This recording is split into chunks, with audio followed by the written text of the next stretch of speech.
Hello, everybody. Welcome to our invasive species and conservation in the Town of Southampton presentation on this lovely afternoon. I am Bill Jacobs. I'm the program manager with the Long Island Invasive Species Management Area. I'm joined by our LISMA team, Abby Marino, our conservation area manager, Melody Penny, our early detection and rapid response manager, and Cassidy Robinson, our education and outreach manager. In today's presentation, we'll meet some invasive species and learn how to identify them and to manage them. We'll have an update from Southampton, hearing the latest on invasive species and conservation. And we'll have some tips on preventing the spread of invasive species and reporting invasive species.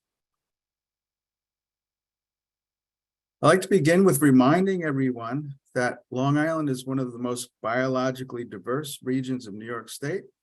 Sometimes we get a bad rap, but we are rich in biological diversity here on Long Island. Much of that diversity occurs in the town of Southampton and there in the Long Pond Greenbelt, a lot of it.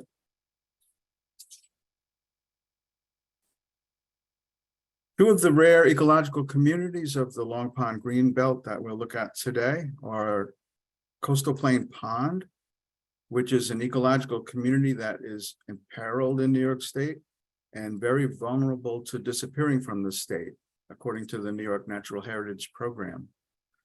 Associated with the Coastal Plain Pond is the Coastal Plain Pond Shore, which is also imperiled in New York State and is also very vulnerable to disappearing. There are more than 30 rare species at Long Island's coastal plain ponds, similar to the ponds that we have in the Long Pond Greenbelt. And we'll take a look at just a few of those species, just to give you a taste of what's out there. This one is globe-fruited seed box. The New York Natural Heritage Program ranks this as imperiled in New York State. It's an S2, that's a state ranking. They rank rarity of invasive plants from 1 to 5, 1 being the most rare and 2 following closely behind that. This rare plant is immediately in the path of Phragmites at Long Pond.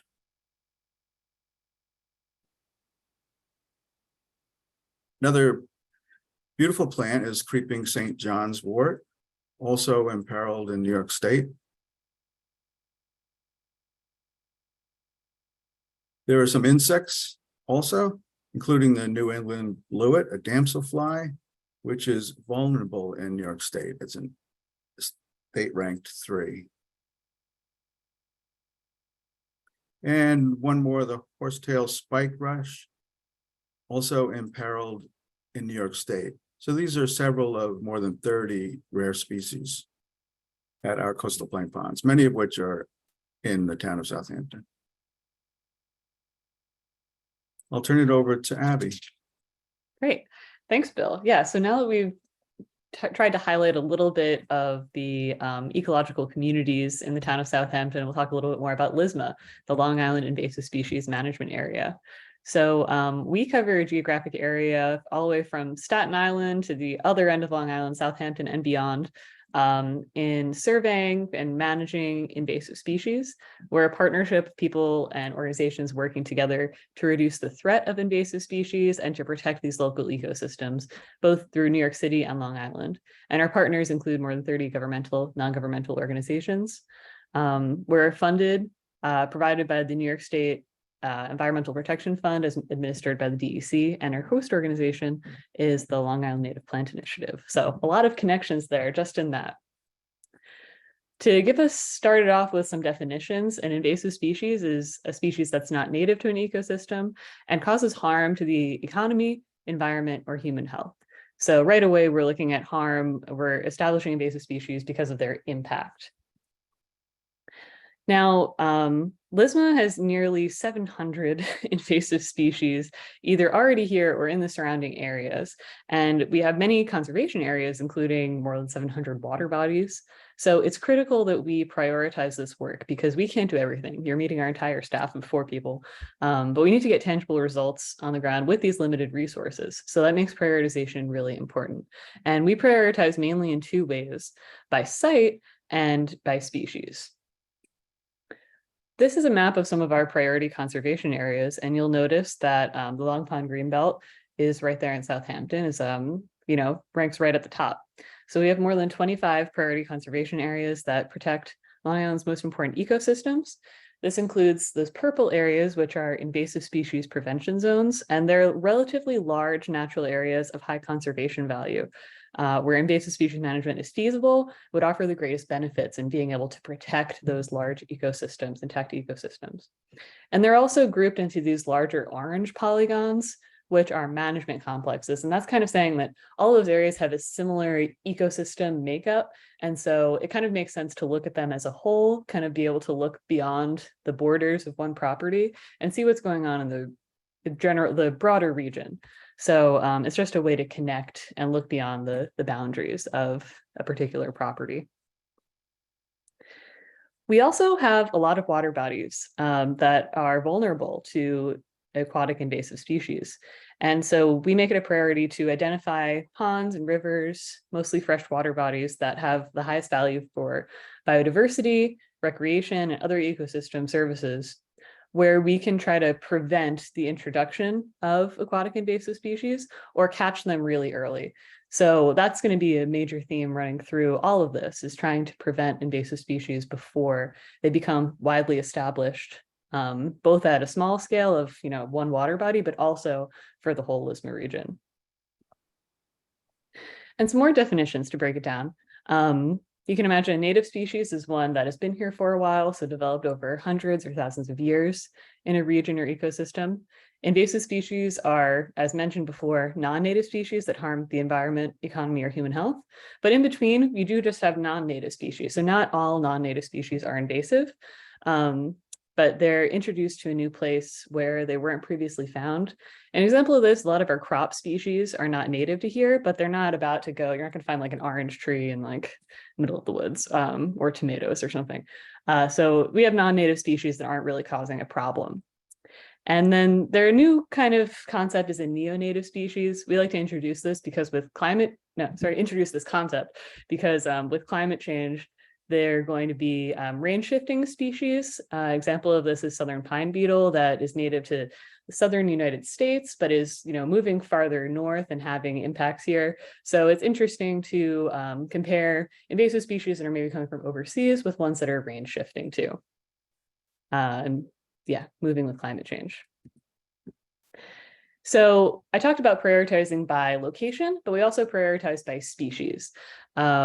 And being able to understand which species are at a low level of distribution in our region, being able to get to them before they take over. So we rank invasive species based on their impact and distribution in the New York State invasive species tiers.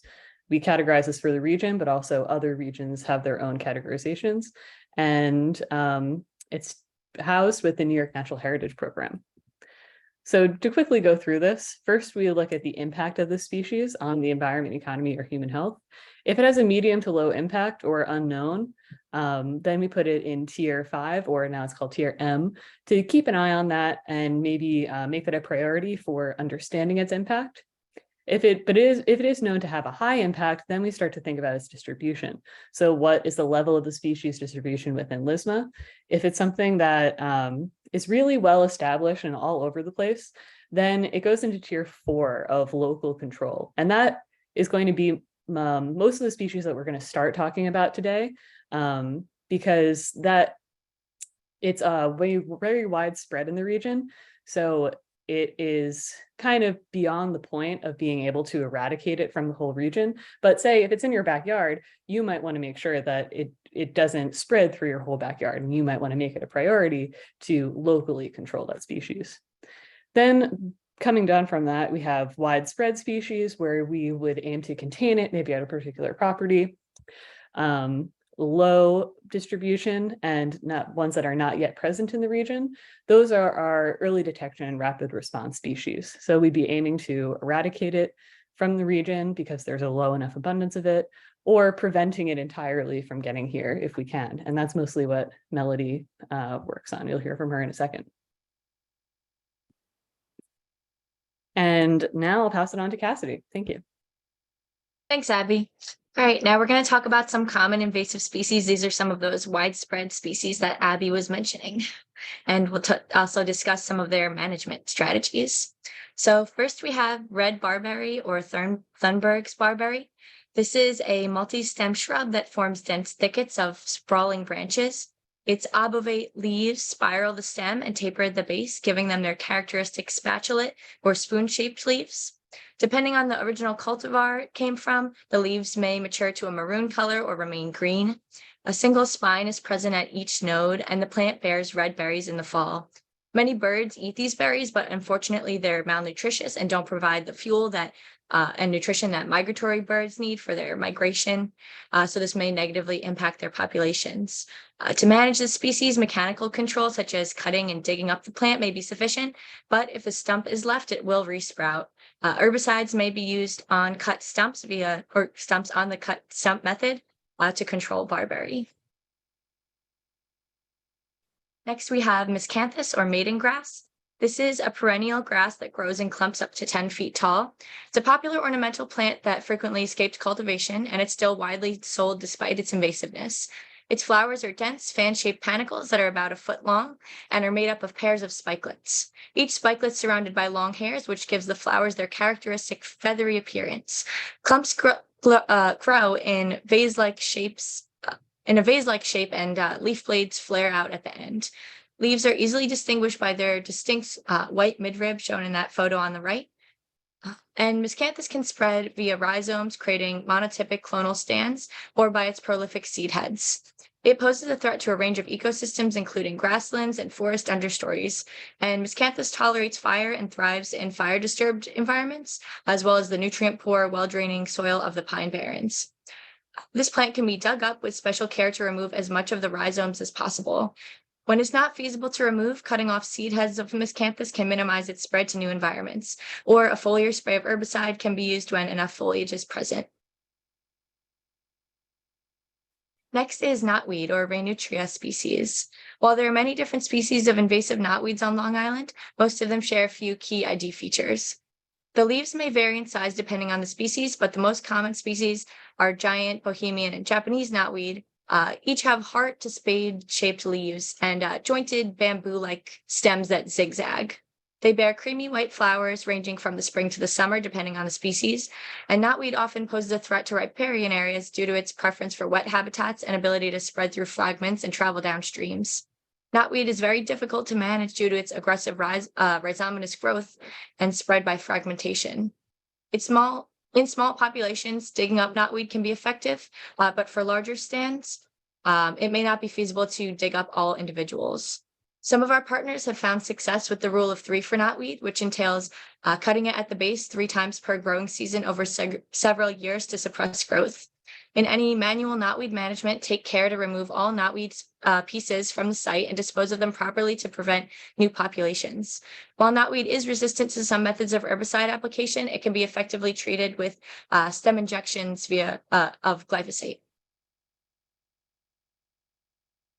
Next, we have autumn olive. This is an invasive shrub with alternately arranged ovate to lance-shaped leaves with a wavy margin and silver undersides. Plants have clusters of white trumpet-shaped flowers in the summer and red berries on mature shrubs in the fall. To manage autumn olive, seedlings and small plants can be pulled or dug from the soil. And for mature plants, cutting can cause vigorous regrowth, and it's not effective even when repeated. Cut stumps may be treated with herbicide, and for larger plants, when cutting is not feasible, herbicide may be applied in the basal bark method around the circumference of the trunk on the lowest 6 inches of the plant. Lastly, for our common invasives, we have Phragmites or common reed. It's a widely distributed invasive wetland grass that forms extensive stands in freshwater and even brackish wetland habitat. It forms dense mats of underground rhizomes spreading up to 16 feet annually, which makes it challenging to manage. While there is a native genotype of Phragmites, invasive Phragmites can be positively identified by its blue-green leaves, grayish-tan stem, and persistent leaf sheets on the stems. While the native genotype has greener leaves, reddish stems, and leaf sheets that do not remain on the plants. And this genotype is fairly uncommon as well. Now I'll hand it over to Bill to dive deeper into Phragmites. Thank you, Cassidy. Let's take a look at Phragmites. Phragmites is one of those very common and widespread species. It's found all around the coast of Long Island, tidal marshes, freshwater areas. It's very widespread. So we make no attempts to control it everywhere. That would just be impossible and probably not a good idea anyway, because in some cases along the coast it may have some benefits. It's mixed. In high priority conservation sites, however, where Phragmites is encroaching on rare species and rare ecological communities, we do strategically manage it there, as in the Long Pond Greenbelt. So strategic prioritization is very important. We look for small stands of Phragmites, typically 1,000 stems or fewer, in sites that are not so badly infested yet with Phragmites, and if it was allowed to continue to grow, it might severely damage a pond, might ruin it really. So we focus very strategically on small stands of Phragmites.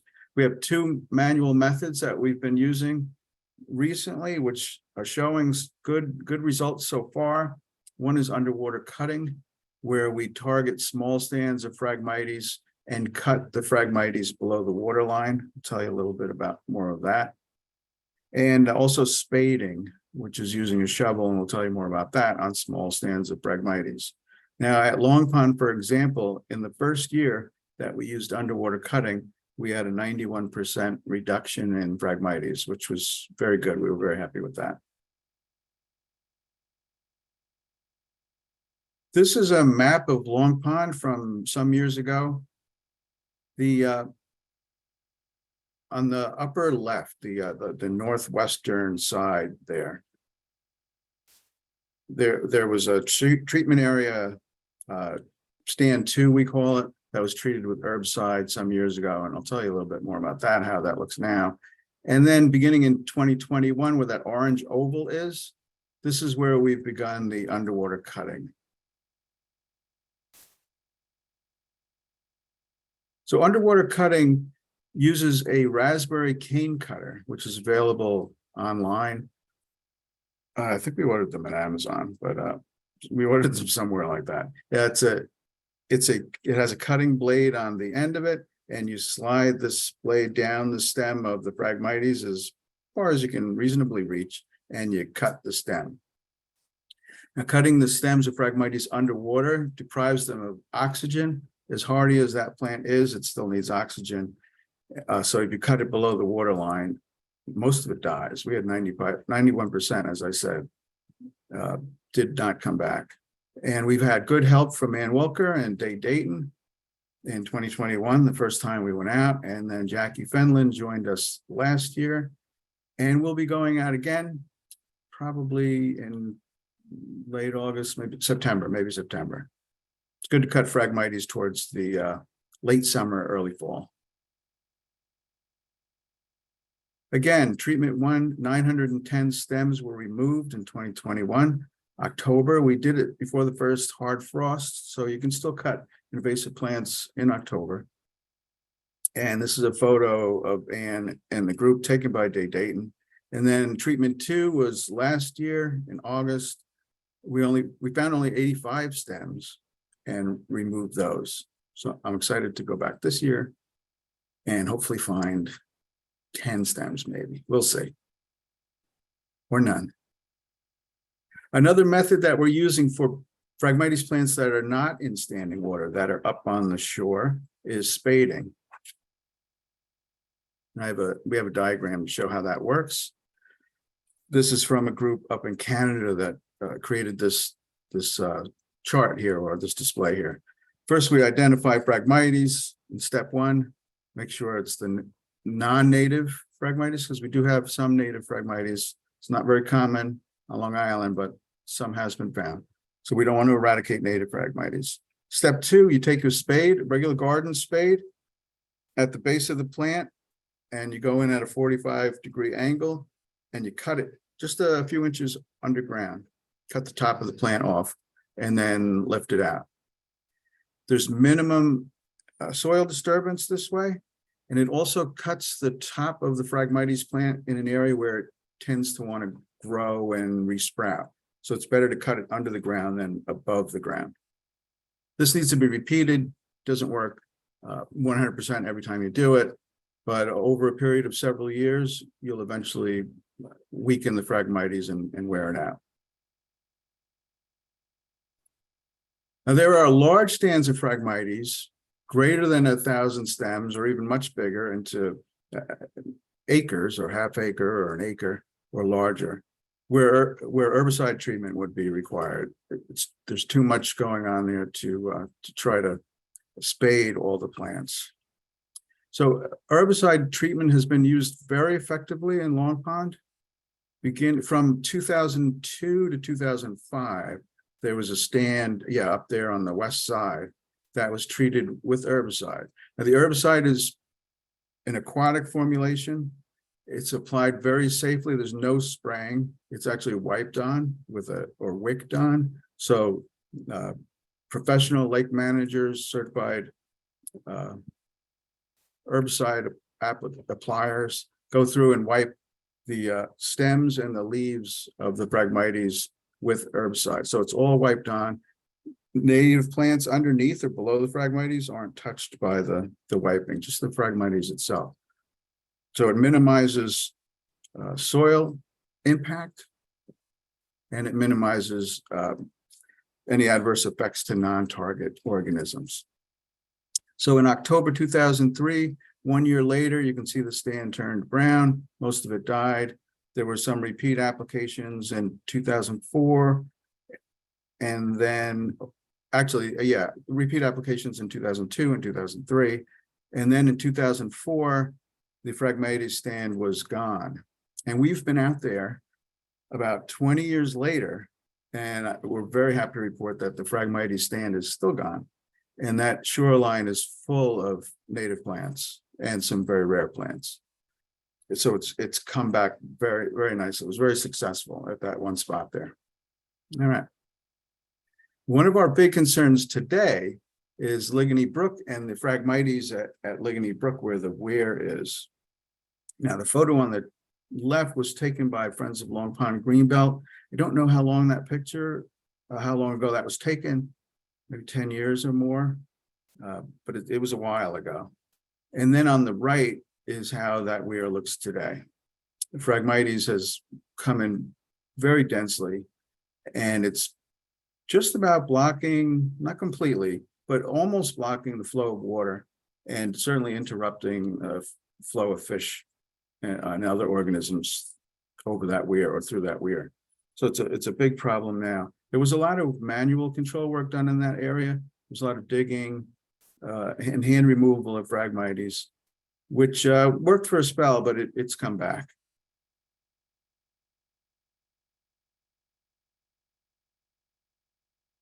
All right, I will turn it over to Melody for some emerging invasive species. Thanks, Bill. So now we're going to talk a little bit about emerging invasive species to look out for in Southampton and the surrounding areas. First, we have small carpet grass, also known by its scientific name, Arthraxon, which is a top priority for us. It's a low-growing, sprawling annual grass of wet areas. It has leaves between 1 to 3 inches long. They're bright green clasping leaves with sparse hairs on the leaf margin, with a green to bluish purple inflorescence in late summer. It spreads vegetatively, but mostly via seeds, and it's a high priority tier 2 species targeted for eradication. Arthraxon is an immediate threat to more than a dozen state endangered, threatened, and rare species. It's known at only 2 places in Long Island, at Montauk County Park and Gabreski Airport. We're working with both landowners to eradicate it. Because Arthraxon is an annual grass, Annual cutting over a period of years should be able to eradicate it.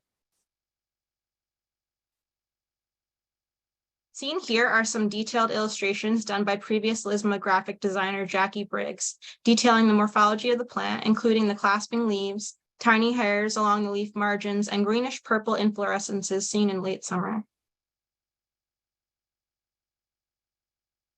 Arthraxon resembles a grass native to Long Island, deer tongue grass, as well as the invasive stilt grass. Stilt grass is more minute in appearance, and the flowers of Arthraxon on deer tongue grass vary greatly. Arthraxon may be found in wet soils. Please let us know or report this plant if you see it. Next.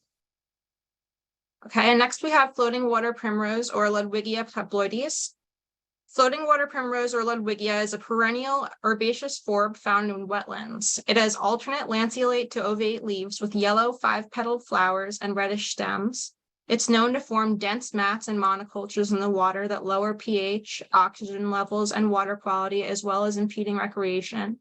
It grows in dense mats, which reduce light and oxygen availability in water and may result in the death of native fish.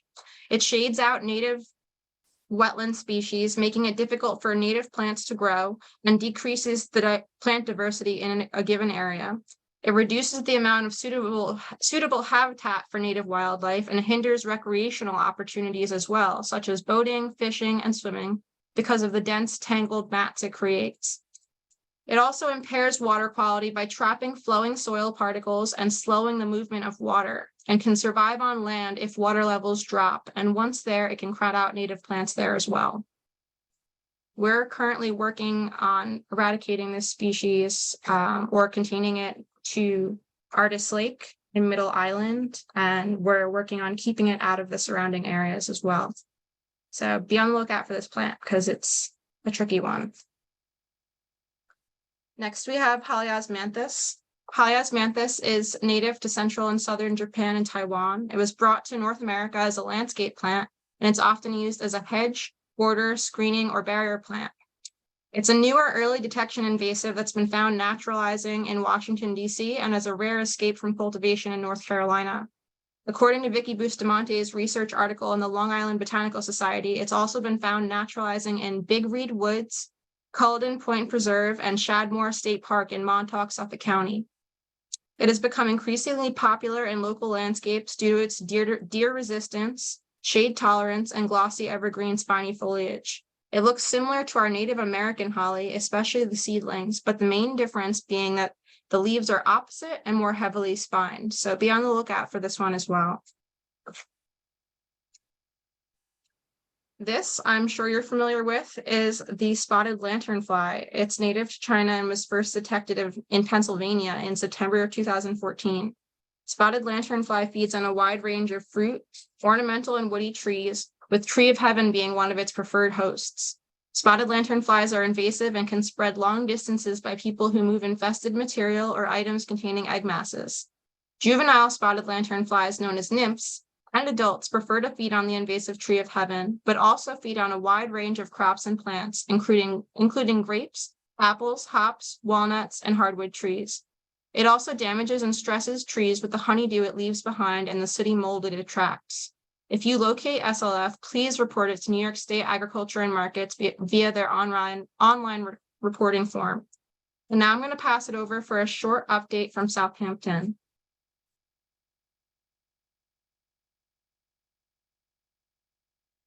Hi, can you hear me? Yes. Can you hear me? Yeah, Yep. we can hear you. Great. Okay, thank you. Yeah, I just wanted to say a couple things about where we are with community preservation and our department's invasive species work. Next slide, please. So we've been doing this for over 17 years, starting with Laura Smith a long time ago, 17 years.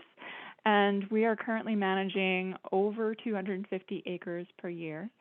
That's a combination of our team hand pulling in the sensitive habitats, and also we employ contractors who use organic herbicides in locations where it's appropriate. This photo is our team from last year doing some fantastic work pulling out milominate from the Hampton Bays transfer station. Like Lisma, we also have target species. Currently, we are working on Mylaminate, and I'll show you some pictures of that later. Japanese stiltgrass, caper spurge recently emerged, so that's been just in the past couple of years. Miscanthus and Japanese knotweed. The photo in the upper right is caper spurge. This is relatively recently arrived in the town of Southampton, and it was first noticed by Polly Wiegand at the Hampton Bays transfer station, which is an important place. They process compost there, and we really don't want any invasive species going out in with their seeds into the compost that gets spread around the town. This location is a CPF property that is near a landscaping nursery. This is also an important place where we want to make sure that there aren't invasive seeds going. So this is a tricky one to manage. You can hand pull it. It actually seems to not respond well to herbicide because it's very hardy. And when you're pulling it, you have to make sure that you're wearing gloves and long sleeves. Part of the problem with this species is that it has very toxic sap. So you definitely don't want animals eating it, but you also, if you get it on your skin, it can cause a rash or a burn. This is a relatively new species. It's definitely something that we want to keep an eye on and stay on top of. And this other photo of Miscanthus, that's just showing how it can escape from a residence. You can see the person's privet hedge there, and then they have the Miscanthus spreading into the town property toward the tidal marsh off in the distance. And we've been controlling that with digging. Fortunately, we've had some success just digging out the entire root ball and then taking that off so the seed heads are bagged up and the plant is left to dry out and die that way. Japanese knotweed we are doing very selectively, mostly in a park where we are trying to maintain a nice view of the water. So we're focused on a very specific area to clear out and give like a nice clear area so you don't have to look at Japanese knotweed while you're enjoying the park. Species that we have, oh, sorry, could you go back? So we haven't actually started with the following species, but they are on our radar, and we're thinking of how we can move forward with that. So that includes Phragmites, definitely teaming up with Lisma in the areas where they're working. Ottoman Russian olive, and you can see in the lower right, that's at one of our properties that is a former farm field, and it's near an coastal plain cedar swamp, coastal plain Atlantic cedar swamp. So these plants are getting very well established, mixed in with some of the native bayberry. While we haven't started on that project, this is something where you can dig them out by the roots. You can just sort of pull the whole thing out, or you can apply herbicide. That's really the work that we would have to engage our contractors in because we don't have the potential. But so that's a project that we're hoping to get on later on. And some of the other species that you mentioned were Japanese barberry, also wineberry, Canada thistle, burning bush. Oriental bittersweet is a tough one, but because it's so damaging to trees, I'd really like to start working on that, either by pulling out the young sprouts or cutting and doing an herbicide treatment. And southern pine beetle, we haven't started on that one yet. I would love to work with a DEC to do some preventative cutting, but that's really a large interagency effort that would take a lot of coordination. All right, next. In addition to the focal species, you also have focal areas. That would include wetlands mostly. And the Long Pond Greenbelt is one of our key focal areas, and I'm really glad we have Lisma on our team working on this. The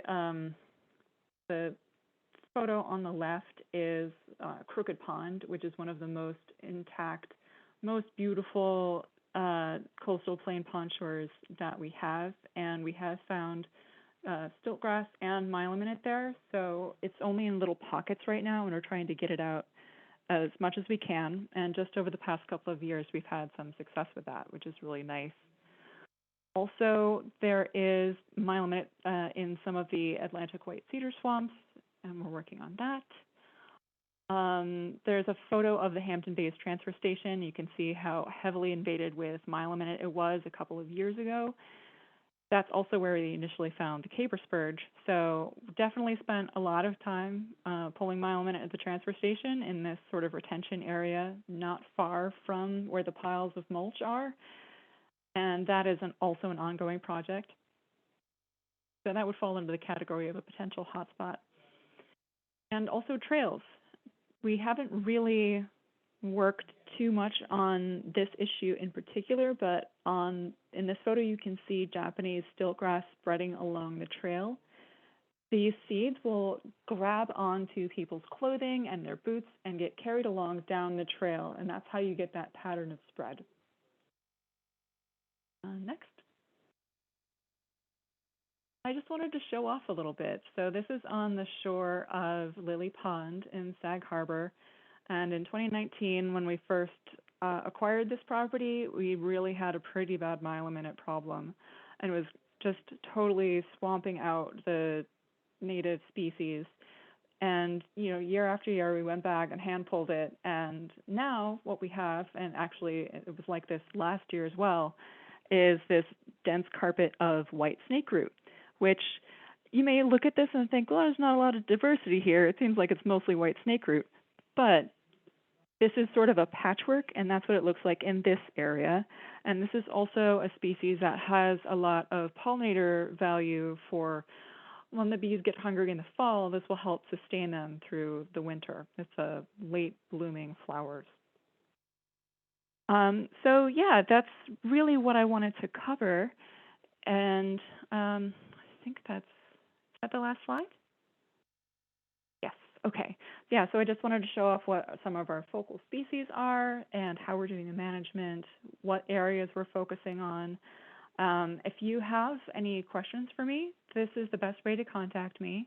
And I have an email address that's specifically for invasive stuff, and that's cpfinvasive@southamptontownny.gov. And you can reach me via phone at 631-702-1964. All right, that's our brief update of what we're doing at the CPF department.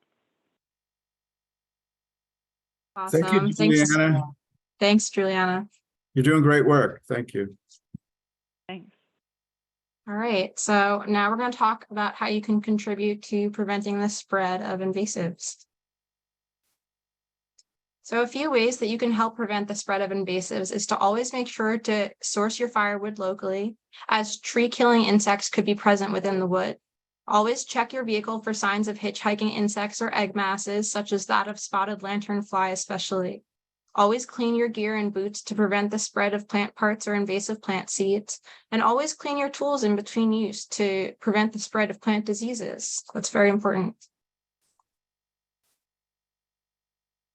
On the water, always remember to remove visible aquatic plant parts, animals, and mud from all equipment. Drain your watercraft and any watercraft devices and let them dry in the hot sun or wipe them down with a towel before reuse. Let's go over some mapping methods and tools related to invasive species. So why do we map? Well, mapping invasives can alert the right people like LISMA, government agencies, or nonprofits to new infestations and issues. Mapping invasives also helps track outbreaks and detect patterns such as vectors of introduction of invasive species and methods of transport. And mapping may help to keep track of your own observations as well. A few great ways to report invasive species are these free apps, IMAP Invasives and iNaturalist or Seek. IMAP is an online invasive species data management system and mobile app that is easily accessible and open for everyone to use. IMAP assists professionals such as LISMA to track invasive species, and it's also a useful tool for professionals such as yourselves to report invasive species observations, and track populations of invasives you may be managing over time. iNaturalist and Seek are also great tools for identifying plants and animals and recording your observations. IMAP can be very useful when you already have a good idea of the identification of the species at hand. And iNaturalist can be very helpful when you're not sure of the species because of the AI component and community assistance that can help with identification. They're both really great apps to use, and if you don't use them, you should consider it. And that's all from us. Thank you. And if you have any questions, now's the time. Thank you, Melody. Yeah, we'd be happy to answer questions. I guess we put questions in the chat. Let's put questions in the chat and we'll try to answer them. Take a couple of minutes. Can I ask a question? Sure. Please. Question. I live on a big fresh pond, and we are overrun by lily pads. So what's the question on those things? Is that invasive or is it natural, and what can one do against them? Well, Abby, you want to try it, or I can try it? Go ahead. You go for it. You look like you're ready to answer. Well, I'm trying to run through my encyclopedia of lily pads in my head. I'm pretty sure most of the lily pads that we have are native, like white water lily and yellow pond lily. But there is an invasive one called yellow floating heart, which also kind of looks like lily pads. They're going to do really well in slow moving areas, especially shallow areas. And yeah, it's hard to say what to do about that because that's kind of, the area where they like to be. But Bill, you have anything to add? Well, I think, you pointed out one important thing is to identify it to make sure it's not, whether it's native or the invasive one. Getting a look at the flower or photograph of the flowers would be helpful. And you could send those to us unless you're sure already what kind of lily pad it might be. So identification. The native ones are going to be probably impossible to control directly because you probably won't get a permit for it, but that you'd have to check on permits for that. If there's a dense population of it in that pond there, might there be nutrient loading from surrounding homes and lawns, lawn runoff, street runoff, septic systems? I'm not familiar with that site that much, but sometimes the plants are being fertilized and that makes them grow really wild. And that's the case on Big Fresh Pond, where we are overrun by them over the last few years, so that many people can't even get to the swimming water area anymore. They're so thick all around. So that's one problem. I have another recommendation for Phragmites. We have Phragmites here, and I found out just by chance that having what is that plant? Is it called catbirds? No, with that brown top and the seeds. Cattails. Yeah, cattails. Cattails. If you have cattails in front of Phragmites, that stops them growing out. It's a natural barrier. And the same with loosestrife. If you have loosestrife, which I planted in front of on one side, so the Phragmites can't go on anymore. So it's a very good barrier if you can't cut them down. Have the cattails and the loosestrife, their roots overlap those of the Phragmites, and they don't get past it. That's very interesting. I've not ever heard of using cattails as an edge or a border of Phragmites. Did that happen by itself, or did folks by itself? And then I realized, wow, that's interesting. Phragmites have stopped. And then, as I know that the roots of the loosestrife are very aggressive, I put small plants of loosestrife, which I harvested from the edge of the lake, and put them there. And now, all of a sudden, they're stopping the growth and spread of the Phragmites. So that's interesting. Interesting observation. All right. Thank you for sharing that. Pleasure.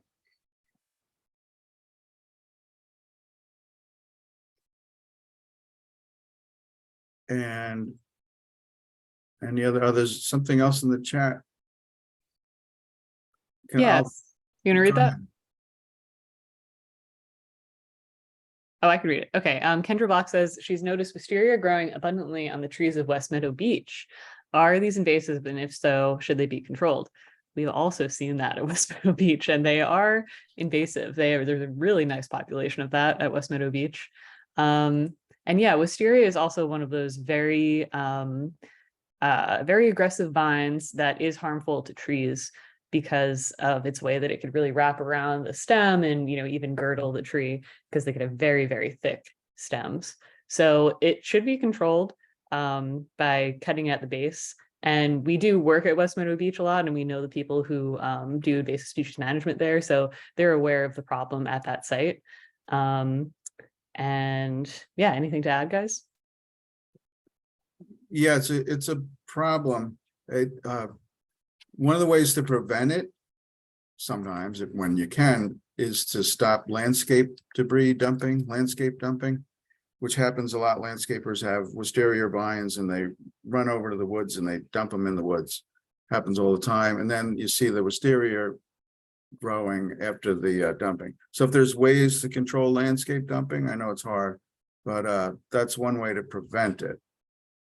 And people planted. West Meadow Beach used to have some cottages there. It's possible that someone planted it at one point, but it is a problem, and it can be cut. I guess just cut it, or maybe cut stem treatment might be necessary, where you might apply a little herbicide to the cut stump, directly to the cut stump. Yeah, but not near wetlands without a permit. Well, a lot of what we talked about today requires permits, the spading, the underwater cutting, the herbicide. Just keep in mind that all requires permits. And we use professional certified applicators or lake managers. And as a follow-up question, you mentioned volunteering to help controlling it. I'm not sure of the town of Brookhaven's volunteer opportunities. I could look into that, but the West Meadow Beach would be town of Brookhaven rather than town of Southampton. And Kendra, we're looking for volunteers too. So maybe you might want to get in touch with us to see if there's a volunteer opportunity somewhere. We could help with the West Meadow Beach or maybe some other site. Thank you. Okay, I'd like to say thank you very much. It was most interesting. We are for sitting on a wetland right here on Big Fresh Pond. That information is very, very important. So I appreciate this. Thank you. All right, and Thank you so much. I add one thing that popped into my head just now. If there's lawn runoff going down into the water, creating a buffer zone around the pond of native shrubs and native plants, so that when the lawn doesn't go directly to the water. I don't know the situation there, but if the lawns go down to a native shrub area or native plants, that helps absorb or block some of the nutrients. Now on Big Fresh Pond, we have a very active lake association. So buffer zones are everywhere. So that's helping. We have about nearly half is surrounded by a parkland. So that means that helps itself, but still enough nutrients. So that's still, yeah. All right, sounds like you're doing what you can do. Yep. Okay, thank you very much. Thank you. I think that might be all then. I don't see any more messages in the chat. So we'll thank everybody for coming. Glad you're here, and get in touch with us if you have any other questions. And I also want to thank you guys, Lizma. You did a really nice presentation, and I learned a lot. I'm definitely going to be on the lookout for the carpet grass while I'm out there looking at the stilt grass and try to differentiate from the deer tongue. So that's something that I'm going to try and be on the lookout for, definitely. Well, thank you, Juliana. And if I can add to, speaking of stilt grass, as you know, has the silver line down the center of the leaf. Mm-hmm. And the carpet grass does not have the silver line. That's one quick way to do it. Right. All right. Thanks, everybody. Yeah, thank you all. Thank you. All right, bye. Thanks so much. Have a good one.